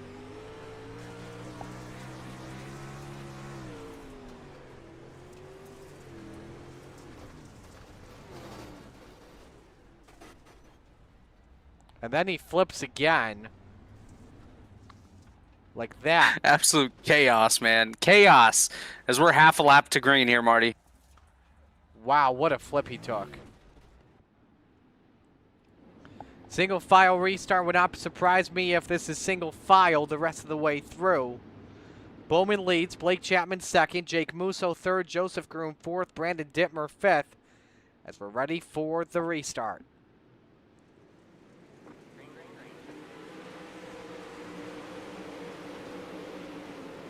First driver to make a move underneath is Brandon Dittmer in the 83 for the 4th position. Groom hangs on to the spot for right now. Dittmer keeps her downstairs, trying to grab some bite. Hug the left front with the berm, not going to work. Isaac Bowman still hangs on to the lead, but remains a triple threat match for the bottom step of the podium. As Groom looks underneath here on Musso for 3rd, Robert. And caution flags out again. Marty, every time you go to throw to me, the caution flag flies. We should just be sporadic on this. At this point, I should just kick you out of this booth. Yeah. GJ Boydell, see what happened to him. Oh, contact with his Canadian buddy, maybe. Yep. Roger Craig and a heavy wreck for Boydell, who was running very well.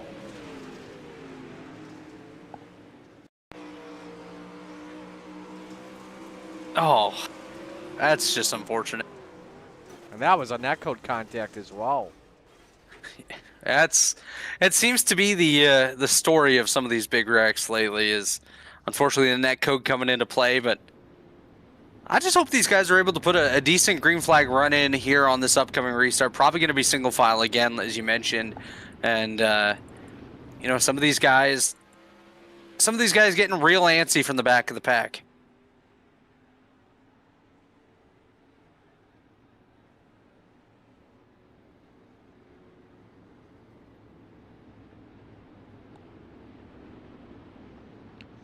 So light should go out this time by. Reminder, we are back tomorrow night at 7 o'clock for Hard Knocks, featuring the drivers that did not make it out of the Knoxville Nationals point system, as well as the pole shuffle, to determine our pole sitter for Thursday night's 50-lap championship A main.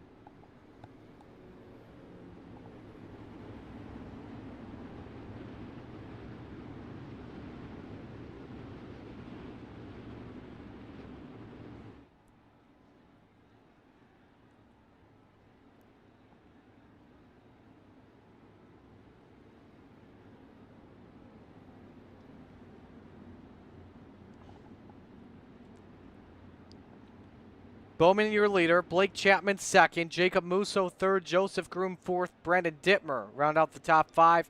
Keep an eye on Ross Corinna, your biggest mover. He's up 9 positions already into the 6th position.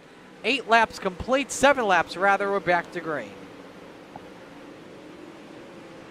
Here's the run by Dittmer once again to try the bottom. This could cost him a spot, though, to Corinna for 5th.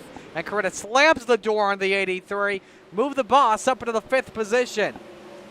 But it's Bowman still leading, has a good gap on Chapman, followed by Musso, Groom, Corinna, Dittmer trying to fight back for the 5th position here. Meanwhile, Roger Craig hanging on for 7th. Spangler trying to fight back into 3, Robert. Patrick Spangler having a bit of a revival moment here. He's been involved in just about everything so far tonight. Finds himself in a good side-by-side battle with Roger Craig. Craig inside, Spangler outside. As Patrick Spangler able to get the advantage down the front straightaway. He's going to try to pull away and close up to the backside of Brandon Dittmer. As Dittmer just a little bit up the road from him, currently holding on to position number 6 as out front, Isaac Bowman leads the way, and he's given himself a bit of a gap here over Blake Chapman, but we got a little bit of lap traffic up the road here from the race leaders. Yeah, Bowman dealing with right now Bob Curtis in the 12. Bowman gets past with no issues. Blake Chapman still dealing with them. Give credit to Bowman in this number. Oh, boy, what a close call there. Roland Olsen going a lap down as a result. A lot of heavily wounded race cars here. I tell you what, Bowman has an onboard with us, but it's his screen cam. So this is what he's seeing right now on iRacing. Nothing but clean air in front for right now at the moment, Robert. As we're at the halfway point here in the A main, 13 in, 12 to go for Isaac Bowman. Blake Chapman up to that 2nd spot, holding steady. Jacob Mosso in the 3rd spot. He's got a lot of company behind him as Joseph Groom just threw it all the way up to the high side. Right behind him is where we find Ross Corinna, and Brandon Dittmer's been able to reel his way right back up into the fight. He'll look down to the inside of Corinna for that 5th position. As inside Dittmer, Corinna high side. Dittmer going to throw a slider, goes up to the top. Crossover move back down to the inside, goes to the 10 of Ross Corinna. He's able to get by. These two drivers throwing it inside, outside, left side, and right side, trying to get every such spot as they can get. As we've got less than 10 laps to go, the battle, I think, is about to pick up for the 4th spot as Corinna closes in on Joseph Groom. And another caution. Pat Boyd said got T-boned by the 280 of Ed Harris. As the leaders go past the scene, I don't know if Bowman was near that. We're about to find out, though.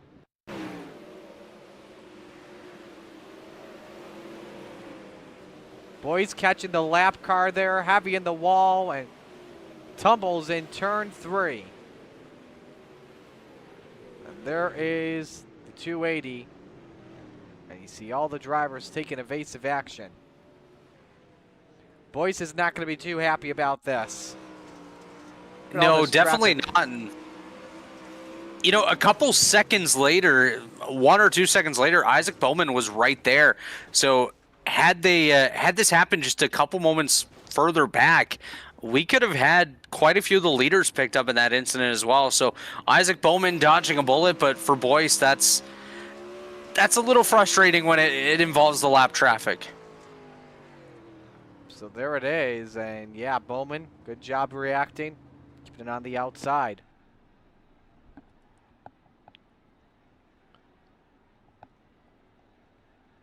So under 10 to go.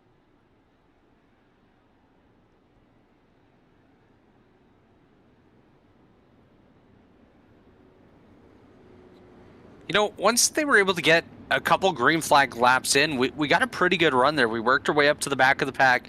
Lap traffic did come into play, but for the most part, did a pretty good job of staying out of the way of the race leaders. Just an unfortunate incident there involving Patrick Boyce as the lights are off on the pace car. We're going to get set to go green here again with 9 laps to go, but if we can get a good 9-lap run to the finish, this one could be quite exciting for the top spot as guys...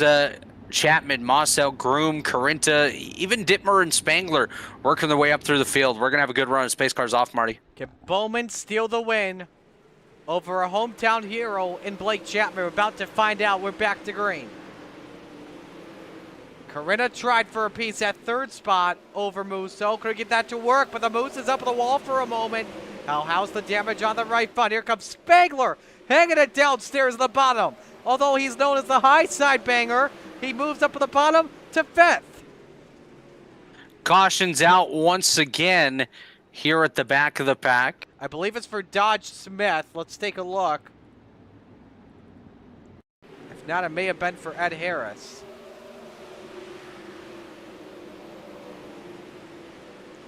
Smith working the top. Oh, another neck coach situation. Oh, he got stuck up there. Look at that. He was just hanging out. Yeah, he was just hanging out. Oh, man.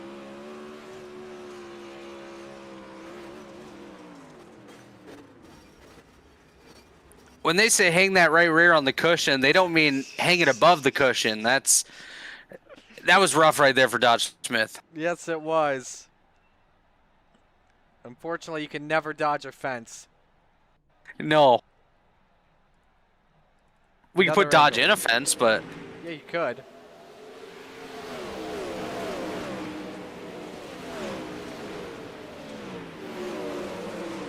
Look at this angle here. Look at that. Oh, boy. You know what? I got to do it. I got to do it. Turn away for those if you have motion sickness or vertigo.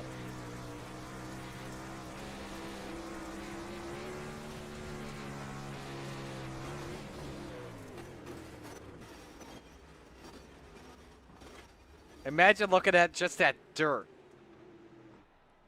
A little bit of a sickening feeling. Yes. I'm glad that you and I are not in these cars tonight. Yeah, we might have been in that fence. Probably.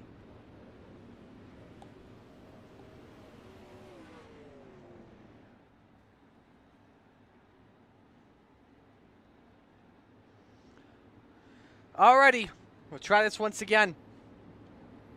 Bowman, your leader.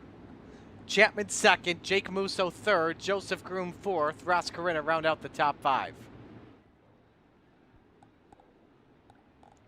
6 laps, I believe there are. If not 7, as we're back to green.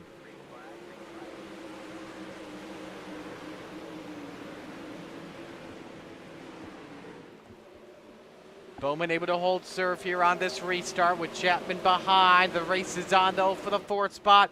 Corinna, nice slider on Joseph Groom. The 11 counters it back. He may lose an additional spot.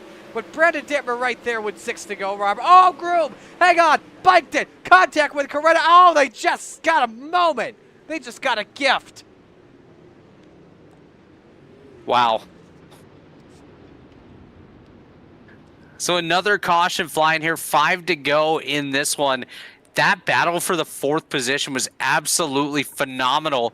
And unfortunately for Joseph Groom, looks like he's going to lose out on a couple spots that he might have gained in that process. It was about to end ugly. Here's what happened with Dodge. Oh, took a... Ooh, man. Not the best slider there. And just sent Smith going side over side. Wheels down, luckily. Well, and one quick note to make there. Joseph Groom just took it pit side in the 11. I think he might have got the wall a little bit too hard. Take a look at just a moment on board Dodge here, though.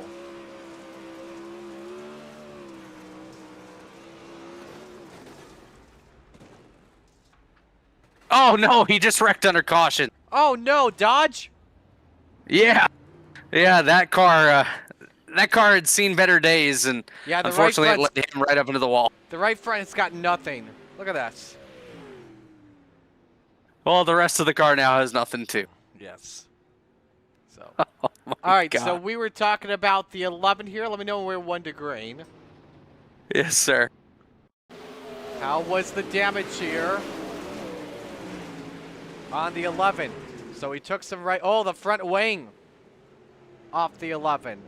And you can see the right front is towed back. White flags in the air. So, yeah, Smith could not steer that car at all at high speed. If he took that car back to the green flag, he'd be in the wall hard and collecting a lot of drivers. That's a rough break for Joseph Groom. Had a great car going. Meanwhile, this guy up at the front, Isaac Bowman, just wants to see the checkered flag. He's just giving Blake Chapman chances here. Yeah, he's had the car to beat so far in this one. Nobody's really had a good opportunity to get a good bunch of green flag laps in to get up there and have a chance, but we'll see with 5 to go. Back to green, Marty. Bowman holds for right now. First driver underneath here is Spangler in the 5th position. May cost him a spot to Corinna, though. Corinna looking on Dittmer, 3 wide for 4th at the moment. Dittmer able to clear both the 39 and the 10. 4 laps to go here with Bowman still leading. But Blake Chapman is right there, though. Yeah, Blake Chapman having himself a good run here in the closing stages. 3 to go. He's going to take a peek to the inside. Not quite able to do so that time as they head down the back straightaway up on that high lane. Leading the way, Isaac Bowman doing a great job in the 20. Behind them, Patrick Dittmer, or I should say Caution. Brandon Dittmer, 2 up cars into the flipping. 3rd spot with the yellows out. Harris and Oh, Olsen. man.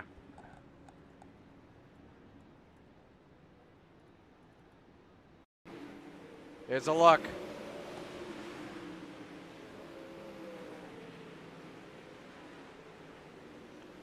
Harris just trying to keep it straight, just lost it all by himself, and Olsen trying to miss it.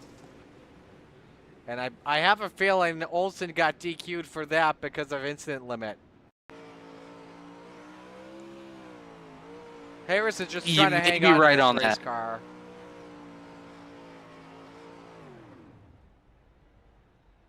And Olsen's coming to the outside. Did he have time to miss it, though, is what I'm wondering here. So the middle side.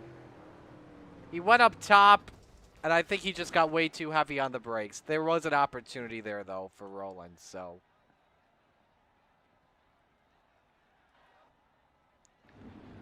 Bah humbug, as they say during the holidays. Bah humbug indeed. And, you know, if you're Blake Chapman, you're frustrated right now because if he was able to get another green flag lap in there on that run, he very well may have had an opportunity to at least go side by side with Isaac Bowman, battle up for the top spot. Lights are off on the pace car, by the way. We'll go green this upcoming time. By with Isaac Bowman in the lead. Blake Chapman 2nd, Jacob Mossell 3rd, Brandon Dittmer and Ross Corinta the top 5. But we got to keep our eyes on Blake Chapman, but I just don't know if he's going to have enough time to be able to make a move here on Isaac Bowman. Well, let's see if it's possible tonight for the salesman to steal one. It's basically Black Friday at this point for the driver of the 20. Bowman, Chapman, Musso, Dittmer, Corinta, or the field. 13 drivers still on the lead lap as we come back to green. 2 laps of racing remaining.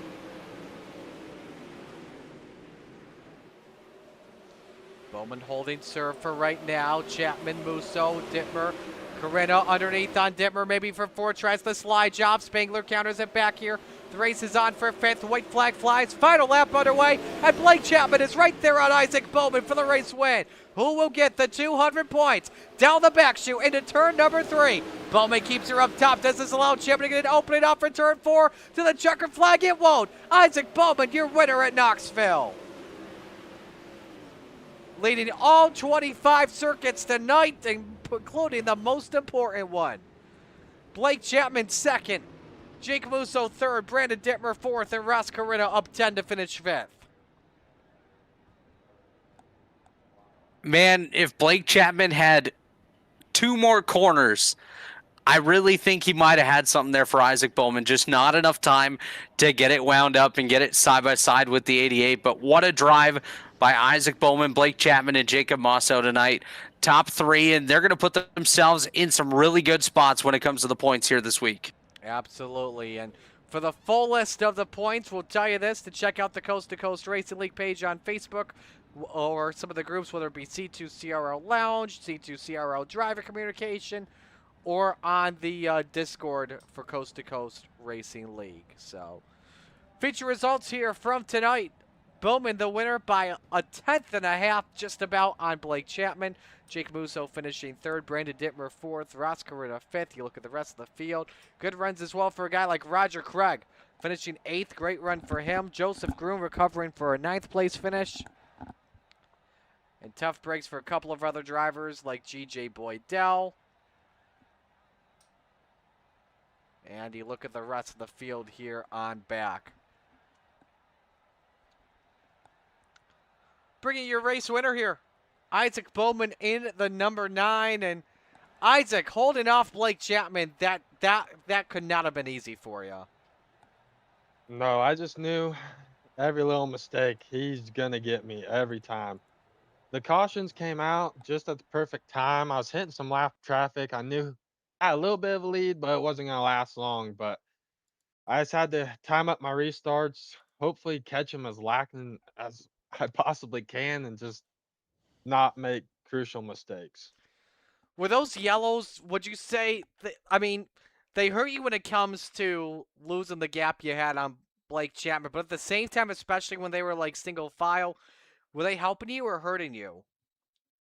I would say just because I get to jump at the front, they really help me. Just I can decide when we go, when we don't, just pick my spots really. So I'd say, yeah, it helped me, but I mean, getting away from Blake Chapman is not an easy thing to do for sure. Well, definitely a great run for you. Who do you want to give shout outs to on this run? Shout out RTB, GSN, just joined the team. I mean, they got me feeling so comfortable. Just feel so good. Well, definitely helped you out there. Well done with the win in a beautiful paint scheme. Congratulations and best of luck in, I would have to guess, either the pole shuffle. If not, we'll see you on Thursday. Yeah, I'm hoping I'm up there. I mean, I can never qualify, just just a thorn I got, but hopefully got myself in top 8. If not, hopefully top 10. Start up pretty close to We'll see fast how. guys and just Yeah, see what I can do. we'll see how you can do tomorrow and Thursday. All the best, buddy. Great job tonight. Appreciate it. Thank you. Isaac Bowman, your race winner, and we move to the runner-up finisher, Blake Chapman. He's with Robert. Well, Blake, you came home just a little bit short of the win here in the A-Main tonight. I think if you had a couple more corners, you might have had something there for Isaac. But walk us through your night and what more could you have done to get him there in the late stages? Yeah, I think we were really good at early on qualifying. We put down a really fast lap, and the heat race we were able to be pretty aggressive and get around some cars and get up to second. I was really happy with that effort. And yeah, during this feature tonight, I felt like the car just wasn't really good enough early on. I think if I was better during that long green flag run we had, the only one we did have tonight, I could have won, but I just wasn't good enough during that run. The car was a little too tight, and felt like after that, the car just kind of freed up. The tires started wearing a little bit more after we got that caution. But yeah, I think I was a little quicker than Isaac was after we got that caution, but we just kept getting more and more cautions. So yeah, that kind of stalled all the runs that I had at him, unfortunately. But credit to Isaac. He was doing a really good job, especially on those restarts. He was keeping me guessing. He was changing up when he was going, which was really, keeping me back on my heels, which probably won in the race, to be quite honest with you. So yeah, it's just credit to him again, and wish we would have had not so many cautions there at the end, but everyone was running that race. I know there's some heavy hitters starting in the back that would have probably liked to see that go green a little bit longer too. So overall, I think we had a pretty good points night. Can't complain too much. So yeah, we'll definitely take it. Well, you mentioned the points. You were quickest overall in qualifying, second in the A-Main. That should put you into the pole shuffle tomorrow night. What's your confidence level heading into that, and how are you feeling heading into the A-Main coming up on Thursday? Yeah, I think I should probably make the pole shuffle. I feel like the car's pretty good, especially if it's not too slick for that pole shuffle. I think it'll be pretty fast. But Thursday night, unfortunately, I got a real race to attend to, so I'll be in a real car. But if an off chance that we get rained out, I'll be here. And yeah, I think we got a good setup for that A-Main if we do make it. So yeah, we'll just have to wait and see. Really, we got a lot of fast competitors here this week, so yeah, it's not going to be easy, that's for sure. Well, good run tonight. Who do you want to give a shout out to? I got to thank the family for watching, and really everyone for tuning in and watching tonight. I got to thank all the guys down at KSR. I got to thank Andy at HA Custom Creations. Got to thank Malcolm's Mills Mill Riding, Kreitz Oval Track Parts. Got to thank Mason Hine at Grand Slam Graphics. I went to him after I won a free wrap from him in our last charity event, and I just kind of told him, hey, I want a popcorn design and kind of like that purple and white look, and I think he really knocked it out of the park. So got to give a huge shout out to Mason for that. And yeah, just got to thank, of course, Galen's Gourmet Popcorn. They have some of the most delicious popcorn out there. You can head over to their website and try it out for yourself. And do not forget to use code CART, that's C-A-R-T, at checkout for 15% off some of their very delicious popcorn. And really, I just got to thank everyone involved in putting this great event on. There's a lot of people who work really hard behind the scenes, and I can't thank them enough. And I got to thank you guys for putting this broadcast on. Well, Blake, congratulations on a solid run here tonight, and best of luck tomorrow. Thank you. All right, there goes Blake Chapman finishing in second. And we round out the podium with the Moose, Jake Musso. Jake, not too bad of a run. How much fun was racing with Brandon and Ross and all the other guys when you had the chance?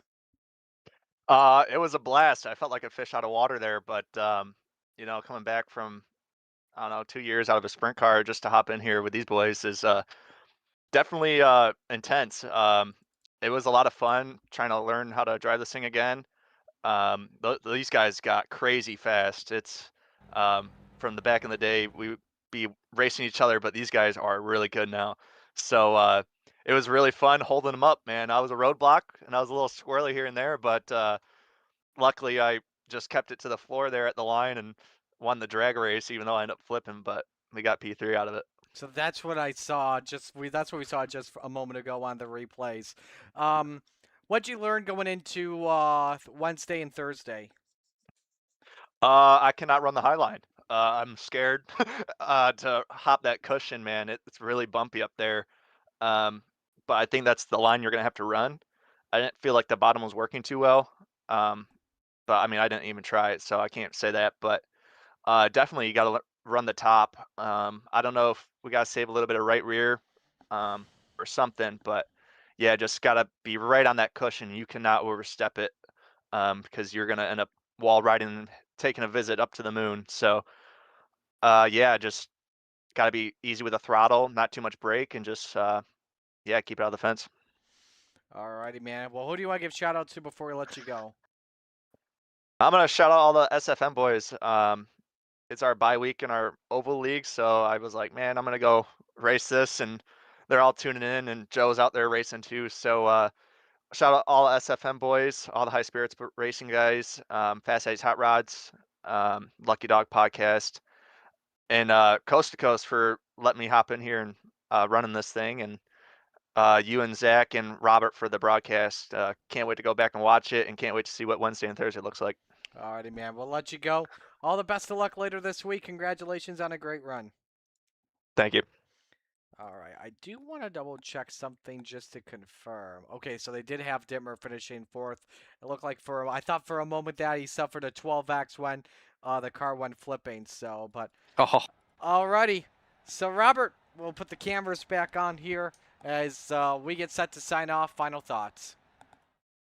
Yeah, it was a good night of racing tonight. I think we got a lot of good intel from the drivers. They were able to learn what they needed to do different, what worked well, what didn't.